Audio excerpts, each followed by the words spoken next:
बिस्मिल्लाहिर्रहमानिर्रहीम। Question number 6 देखते हैं।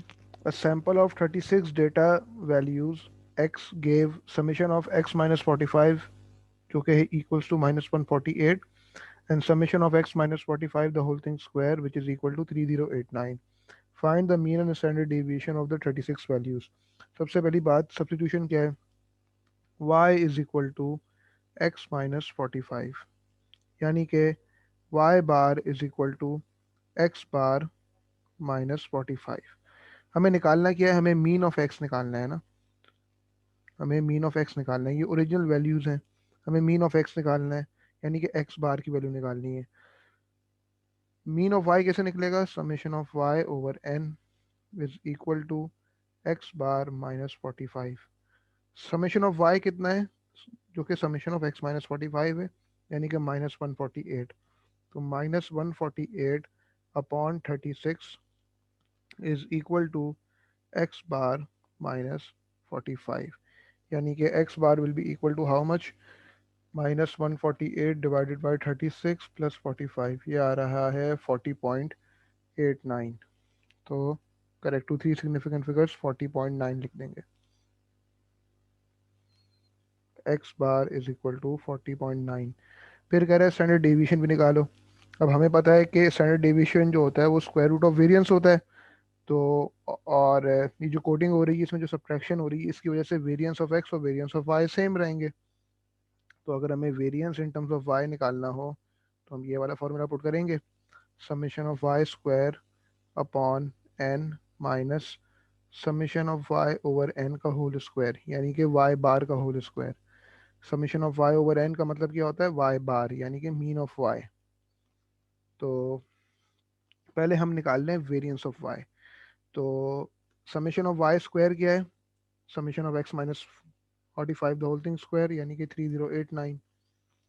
3089 upon 36 minus summation of y over n.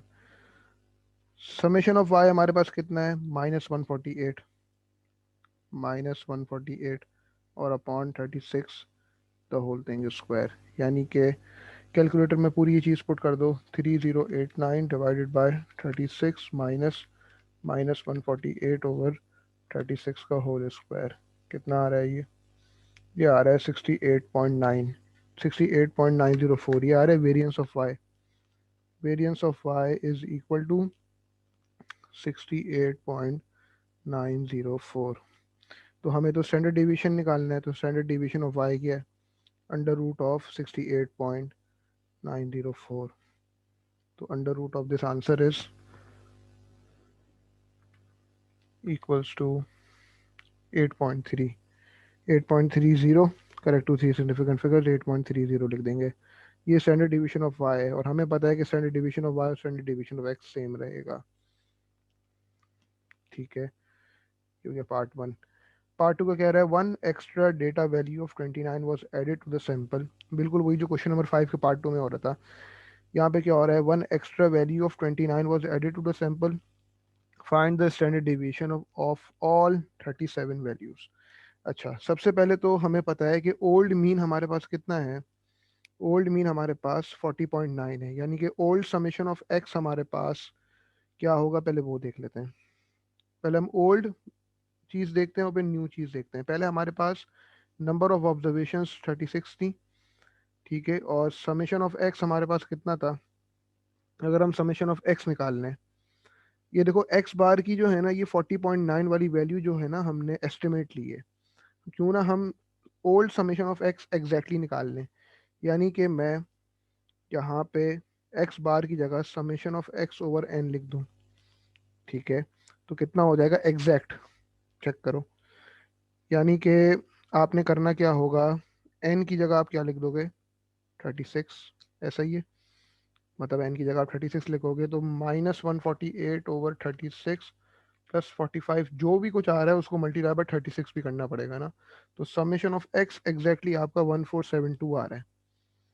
Summation of x आपका एग्जैक्टली 1472 आ रहा है। आप इस फॉर्मूले में ओल्ड इन्फॉर्मेशन पुट कर दो। समेशन ऑफ एक्स कितना हो गया? 1472। हम अभी ओल्ड इन्फॉर्मेशन को देख रहे हैं। पहले हमारे पास ऑब्जर्वेशन थी 36 और समेशन ऑफ एक्स था 1472। अब क्या हुआ है, एक एक्स्ट्रा वैल्यू आ गई है जो कि है 29। तो अब हमारा एन हो गया 37, न्यू एन हमारे पास 37 हो गया। तो न्यू समेशन ऑफ एक्स क्या हो जाएगा 1472। वो जो 37th एक्स्ट्रा वैल्यू आई है वो है क्या एग्जैक्टली वो 29 है, 29। यानी कि समेशन ऑफ एक्स क्या हो गया 1472 प्लस 29 यानी कि 1501। ठीक है, अब हमें जो है वो स्टैंडर्ड डेविएशन निकालना है। चला स्टैंडर्ड डेविएशन के पहले हम निकाल लेते हैं वेरिएंस। हमें पता है कि भाई वेरिएंस ऑफ एक्स हमारा वेरिएंस ऑफ वाई के इक्वल रहेगा। ठीक है, हमारे पास न्यू इन्फॉर्मेशन के हिसाब से एन भी पता है, न्यू इन्फॉर्मेशन के हिसाब से समेशन ऑफ एक्स भी पता है। हम एक काम करते हैं, वेरिएंस निकालते हैं इन टर्म्स ऑफ वाई। हम निकालते हैं variance in terms of y. यार वाई है क्या, वाई मेरे पास एक्स माइनस 45 है। यानी कि जो समेशन ऑफ वाई ऑलरेडी होगा मेरा क्या है, मेरा ओल्ड समेशन ऑफ वाई कितना है, ओल्ड समेशन ऑफ वाई मेरे पास -148 है। ऐसा ही है। इसमें अगर मैं एक 37th न्यू वैल्यू ऐड कर रहा हूँ जो कि वैल्यू 29 है लेकिन वो वैल्यू नंबर 37 है, वो ऐड करूँगा जो कि 29 है, तो उसमें से 45 भी सब्ट्रैक्ट करना पड़ेगा, है कि नहीं। तो -148 प्लस 29 -45।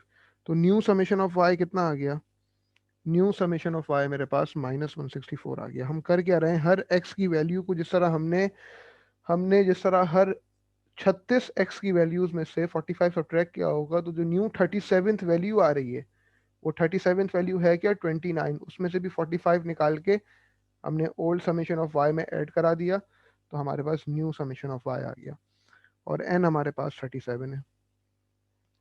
अब अगर मैं variance in terms of y निकालूं, variance in terms of y क्या होगा, summation of y square over n minus summation of y over n का होल स्क्वायर। ठीक है, अब मैं निकालता हूँ जरा summation of y square. Old summation of y square कितना था, old summation of y square था 3089। ठीक है, तो न्यू निकालने के लिए मैं क्या करूँगा, भाई वो जो न्यू वैल्यू आ रही है वो 29 है, तो वो 29 -45 होगी क्योंकि हम y को देख रहे हैं, और उसका भी स्क्वायर कर देंगे। यानी कि 3089 प्लस 29 -45 का होल स्क्वायर करें कितना आ रहा है, 3089 प्लस 29 -45 का whole square.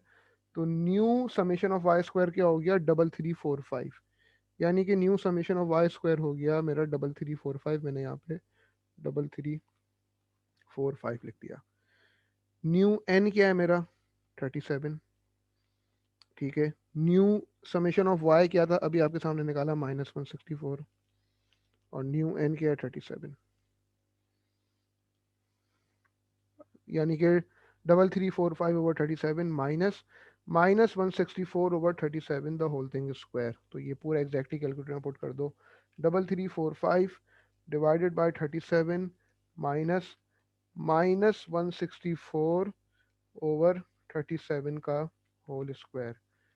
Variance in terms of y क्या आ रहा है 70.759। तो स्टैंडर्ड डेविएशन क्या हो जाएगा इसी चीज़ का अंडर रूट। तो स्टैंडर्ड डेविएशन क्या हो गया under root of this answer which is equals to 8.41।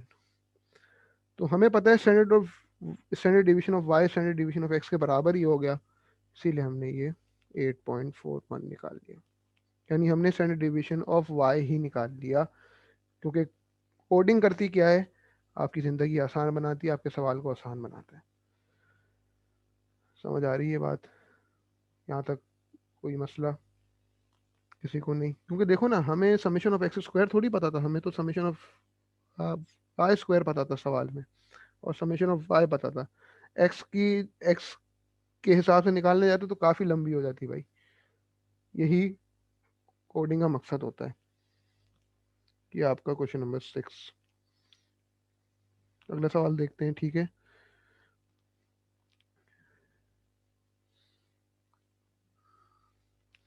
Question number 7 ये कह रहा है the following are the times in minutes taken by 11 runners to complete a 10 kilometre run. बहुत आसान है यार। 48.3, 55.2, 59.9, सॉरी ये इनके ये गिवन है। 11 11 लोग थे भाई इसमें, इनका सबके time taken in minutes given है। ठीक है, तो इनका मीन निकालने के लिए क्या कर दो, सबको ऐड कर दो, यानी कि summation of x over n. तो 48.3 प्लस 55.2, लेकिन ये वर्किंग सारी शो करनी पड़ेगी। 48.3 प्लस 55.2 प्लस 59.9 प्लस 67.7 प्लस 60.5, इस तरह करके सारे ऐड करोगे। ठीक है, और उनको डिवाइडेड बाय 11 कर दोगे। ये कर लेना खुद से। क्वेश्चन नंबर 7, इसका मीन आ रहा है आपका 59.4। बहुत आसान है। और स्टैंडर्ड डेविएशन के लिए क्या करोगे भाई, स्टैंडर्ड डेविएशन के पहले एक काम करो, आप वेरिएंस निकाल लो। वेरिएंस के लिए क्या करोगे भाई, E x square over n minus E x over n the whole thing square. जो आपने E x over n the whole E x over n की जो वैल्यू निकाली होगी ना पूरी वर्किंग करके, वही लिख देना, उसी का होल स्क्वायर कर देना। तो एक्स स्क्वायर के लिए क्या करोगे, समेशन ऑफ एक्स स्क्वायर के लिए सबका स्क्वायर करके ऐड कर दोगे आपस में कैलकुलेटर में पुट करके। समझ रहे हो भाई, बहुत आसान है। और क्वेश्चन नंबर 8 करना खुद से ट्राई, ना हो तो हम अगली क्लास से यहाँ से कंटिन्यू करेंगे। ठीक है, और इसका आंसर क्या आएगा वैसे, क्वेश्चन नंबर 7 का स्टैंडर्ड डेविएशन ये आएगा 7.69। ये ना आए तो फिर मुझे बताओ अपने अपने इश्यूज, फिर हम देख लेंगे। और क्वेश्चन नंबर 8 इंशाल्लाह इससे ऑनवर्ड्स हम नेक्स्ट क्लास में स्टार्ट करेंगे। अल्लाह हाफिज़।